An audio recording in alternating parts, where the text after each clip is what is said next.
السلام علیکم ورحمۃ اللہ وبرکاتہ. Welcome to my channel The Halal home.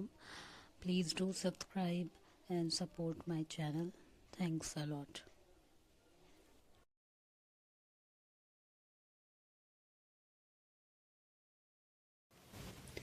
السلام علیکم ورحمۃ اللہ وبرکاتہ. تو talk to new mothers and housewife کا ایپیسوڈ نمبر 2 ہے. میں نے ایسا کچھ پرسنلی سوچا نہیں تھا کہ ایپیسوڈ میں بناؤں گی، لیکن ویوز اچھے آئے تو مجھے لگا کہ ہمارے جو تھاٹس ہیں، میری سوچ جو شاید میچ ہو رہی ہے ہاؤس وائف سے اور نیو مدر سے. الحمدللہ، جزاک اللہ خیرا کثیر آپ سب کا. تو ایسا کچھ خاص ٹاپک میں سوچتی نہیں ہوں، بس جو ذہن میں چل رہا ہوتا ہے وہ شیئر کر دیتی ہوں، اپنی فکریں، سوچ یا اس سے جو بات چیت ہوتی رہتی ہے. تو آج اگر میں بیبی کی بات کروں تو لاسٹ ٹائم میں نے کاپی والا ٹاپک چھڑا تھا کہ بیبیز کاپی کرتے ہیں. تو آج میں بہت دنوں سے نوٹس کر رہی ہوں، مطلب الگ الگ چیزیں کرتی ہوں. تو فی الحال پہلے میں بات کروں گی روحانی کیفیت کے اوپر، کہ ہم اپنے بچے کے بارے میں نا دنیا میں رہ کر، کیونکہ دنیاوی چیزیں اسباب ہمیں نظر آ رہے ہیں، اور روحانی کیفیت کی جتنی بھی چیزیں ہیں وہ جیسے روح ہمیں نظر نہیں آتی، تو روحانی کیفیت کے لیے کیے گئے عمل جو ہیں وہ اس پر اثر ڈالتے ہیں جو کہ نظر نہیں آتے. یعنی آپ نے خود کو گناہوں سے روکا تو وہ نظر نہیں آ رہا، اسباب کی شکل ہوتی ہے، اس کی شکل نہیں ہوتی. تو بالکل اسی طرح جیسے وہ اعمال میں ہماری کاپی کرتے ہیں، ایسے ہماری کیفیات کا بھی ہمارے بچے پر اثر پڑتا ہے. اور سائنٹیفکلی بھی اگر آپ دیکھیں تو ایجوکیٹڈ لوگ ہی کہتے ہیں کہ جو ہمارے آس پاس انرجی ہوتی ہے اس کا ایفیکٹ ہم پر پڑتا ہے. تو کہیں نہ کہیں اللہ تعالیٰ ہمیں سکھا چکے ہیں یہ سب، بس یہ ہے کہ الگ الگ لوگ الگ الگ میتھڈ سے ہمیں بتاتے ہیں وہ باتیں. تو اگر ہم دین کو ہی اچھے سے سمجھ لیں اور ہم سمجھدار ہیں، اللہ نے ہمیں سمجھ دی ہے، دنیا کا بھی ہم نے علم حاصل کیا ہے، تو اور ہم کنیکٹڈ ہیں ایسے لوگوں سے، ایسے ماحول سے، تو ہمیں سمجھ میں آئے گا کہ یہ سب ہمیں الگ سے جاننے کی ضرورت نہیں تھی. اللہ تعالیٰ ہمیں آپ صلی اللہ علیہ وسلم کے ذریعے بتا چکے ہیں، یا ان کے جتنے بھی نبی ہیں، صحابہ ہیں، تمام دینی جو تعلیمات ہیں ان سے ہمیں یہ پتہ چلتا ہے. تو آپ ساتھ ساتھ یہ کریں، خود پہ محنت کی بات کی تھی میں نے، خود پہ محنت کریں، تھوڑا تھوڑا ہی صحیح، بہت زیادہ پریشر نہ ڈالیں، کیونکہ ذہنی اور جسمانی دونوں انرجی آپ کو چاہیے ہوتی ہے گھر، خود کو، بیبی کو چلانے کے لیے. تو ہمیں چاہیے کہ ہم اگر نیکی نہیں کر پا رہے تو کم سے کم گناہ کم سے کم کریں.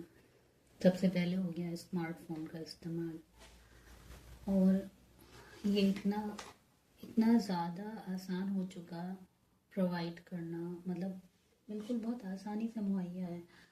آپ چھوٹے سے چھوٹے گھروں میں دیکھ لو، آپ کو ایک اسمارٹ فون مل ہی جائے گا. مطلب ہو ہی نہیں سکتا شاید کہ ہماری جان پہچان میں کوئی گھر اب ایسا بچا ہو کہ جہاں اسمارٹ فون نہیں ہوتا ہے. اور یوٹیوب تو بہت کامن ہے، ایک چھوٹا سا بچہ بھی آج کل چلا لیتا ہے.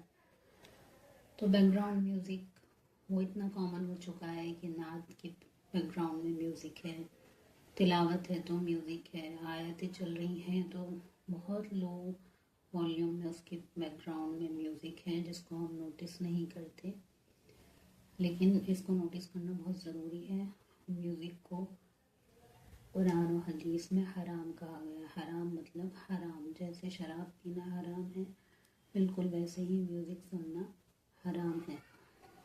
تو اس بات کو ذہن میں رکھیں اپنے.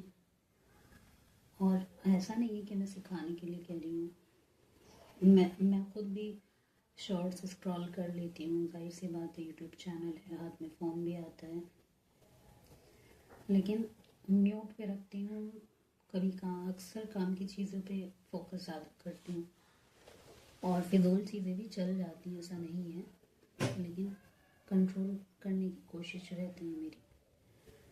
تو کوشش یہ کریں سب سے پہلے تو میوزک کو اوائڈ کرنا سیکھیں، خود اوائڈ کریں، خود پہ محنت کریں۔ جب آپ کو لگے کہ آپ کی پریکٹس ہو گئی ہے تو گھر پہ بولنا شروع کریں، اور بولتے ہوئے جھجک محسوس بالکل بھی نہ کریں۔ آپ کچھ غلط نہیں کہہ رہے ہیں، آپ صحیح کہہ رہے ہیں، اللہ کی بات کہہ رہے ہیں، تو جھجک اور ڈر والی کوئی بات ہے نہیں۔ اپنے گھر والوں کو، تمام رشتہ داروں کو کہہ دیں کہ میوزک اگر آپ کے گھر پر ہے وہ لوگ، تو بچے کے سامنے میوزک مت چلائیں، کیونکہ ریل شارٹس اتنا کامن ہو گیا ہے کہ دیکھنے والے کو پتہ ہی نہیں ہوتا ہے کہ میری وجہ سے کتنے لوگ گناہ میں شامل ہو رہے ہیں۔ میں تو سن ہی رہی ہوں اور سامنے والے بھی سن رہے ہیں، وہ ہم کوئی کچن میں ہے یا کوئی باتھ روم میں ہے یا کوئی ہال میں ہے، سب کو دھیرے دھیرے آواز جا رہی ہے لیکن ہم دھیان نہیں دیتے۔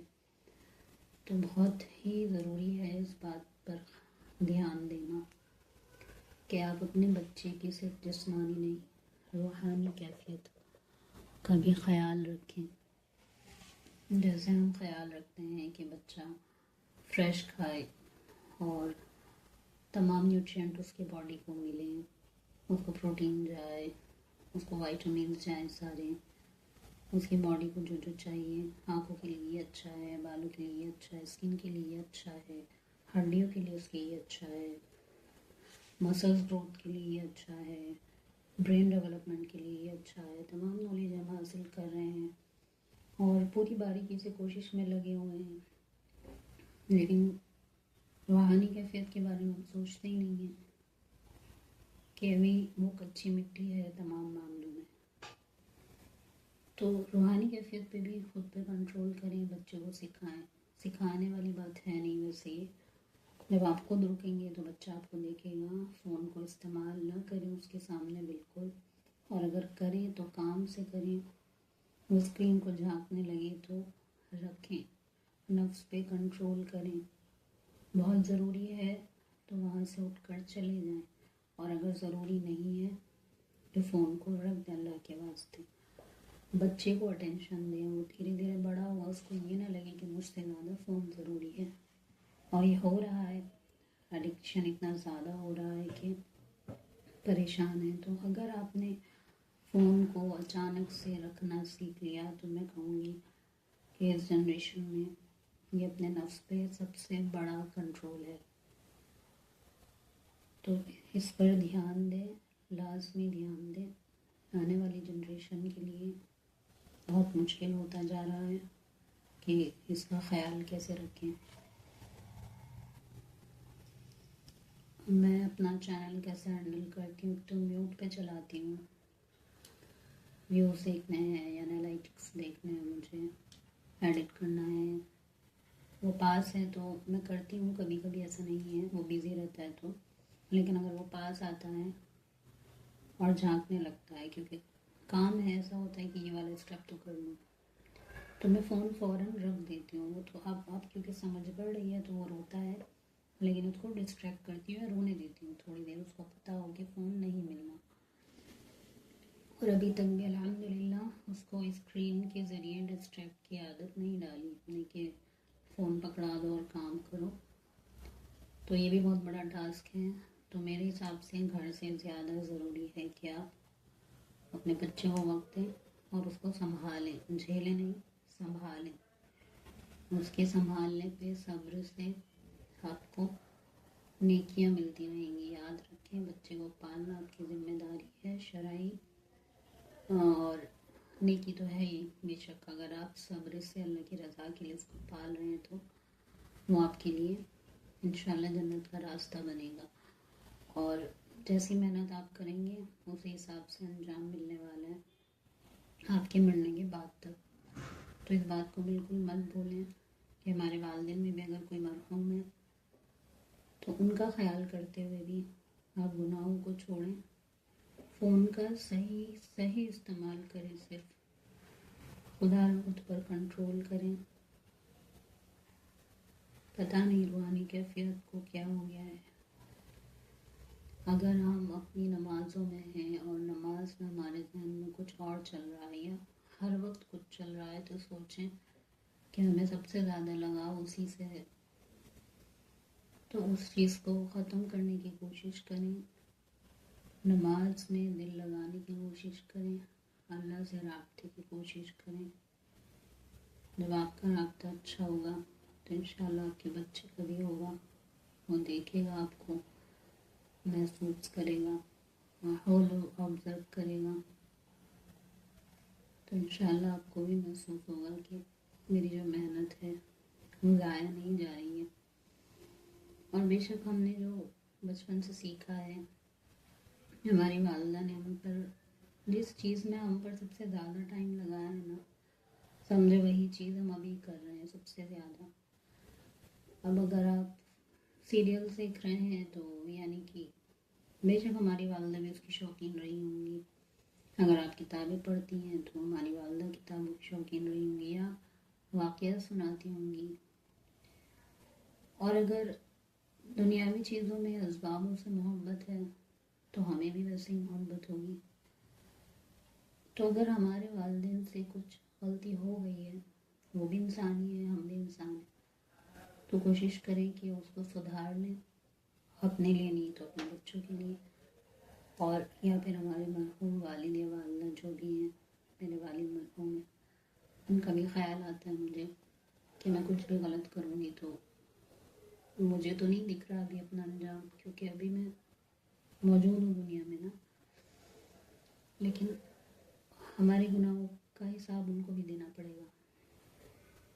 تو اگر واقعی ہمیں اپنے والد والدہ سے محبت ہے تو مجھے نہیں لگتا کوئی دوسرا پیسے کا صدقہ کام آئے گا، میرے خیال سے یہ سب سے زیادہ کام آئے گا ان کے، اور اگر ہم کریں گے تو ہمارے بچے ہمارے لیے کریں گے، اس کو یاد رکھیں۔ فون کے استعمال پہ کنٹرول کریں، اور گھر میں جو بھی موجود ہے ان کو کہتے ہوئے بالکل ڈرے نہیں، جھجک محسوس مت کریں۔ جیسے ہم کھانے کے وقت کا خیال رکھتے ہیں، بالکل اسی طرح کہ دوپہر کا اسکپ ہو گیا، کھا لیجیے، کمزوری آ جائے گی، بھوک لگ رہی ہوگی، نیند نہیں آ رہی ہوگی، اچھا آج سویا نہیں اچھے سے بچہ میرا، لگ رہا ہے کھانا نہیں کھایا تھا نا اس لیے اس کو نیند نہیں آ رہی، ہو سکتا ہے بیک گراؤنڈ میں میوزک بہت دیر سے چل رہا ہے، ہم نے نوٹس ہی نہیں کیا، ہم شارٹ اسکرول کیے جا رہے ہیں، بچہ کھیل تو رہا ہے لیکن اس کے کانوں میں آواز جا رہی ہے۔ قرآن چلا کر رکھ دیں، خود بھی سنیں، گھر کو سنائیں، 5 سے 10 منٹ تلاوت کو دیں، کسی بھی طرح کسی بھی ٹائم، روٹین نہیں بن رہا پر لیٹ ہی صحیح، دوپہر کا کھانا 3 بجے سے پہلے نہیں ہو رہا، عصر تک ہو رہا ہے، ہو تو رہا ہے نا، بالکل اسی طرح تلاوت کو بھی فجر میں نہیں ہو رہا، مغرب بعد نہیں ہو رہا، سونے سے پہلے پڑھ لیں، پر پڑھیں ضرور، اس کو اہمیت دیں۔ ایسا نہیں ہے کہ میں اسکپ نہیں کرتی، مجھ سے بھی اسکپ ہو جاتی ہے، اور بنا پڑھے سو بھی جاؤں تو سکون نہیں آتا، نیند آنے تک وہی رہتا ہے کہ آج تلاوت چھوڑ گئی، آج تلاوت چھوڑ گئی۔ تو اللہ تعالیٰ اتنا تو دل میں رکھے نا ہمارے کہ ہم سے چھوٹ رہا تو ہمیں برا لگتا ہے کہ اگلے دن نہ چھوٹے، تو اپنے اعمالوں کو دھیرے دھیرے کر کے سدھاریں، میرے لیے بھی دعا کریں، اللہ ساتھ دے ہمارا، رمضان آ رہے ہیں اس کی تیاری میں لگ جائیں، اور اگر کوئی بات میں اچھا ہو رہی ہے کمنٹ میں بتائیں مجھے کیا کرنا چاہیے، کوئی ٹپس کہ یہ بھی کر سکتے ہیں بچے کے لیے، یہ بھی کر سکتے ہیں، آسان طریقہ بتائیں، مشکل ہے تو بھی بتائیں، پر بتائیں مجھے کمنٹس میں۔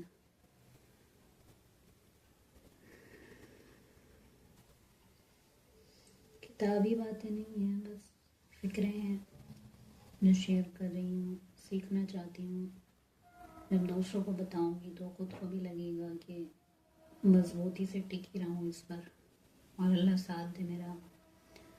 آپ سب لوگ بھی دعائیں کریں میرے لیے۔ تو بات کو میں یہی ختم کرتی ہوں، جزاک اللہ خیر کثیرہ۔ چینل کو سبسکرائب کر دیں، دل کرے تو لائک شیئر اور کمنٹ کریں۔ دل کرے تو سپورٹ کریں، ورنہ کوئی بات نہیں، بات کو سن لیں اور کچھ سکھاتے ہوئے جائیں، مجھے بھی کمنٹ. فی امان اللہ.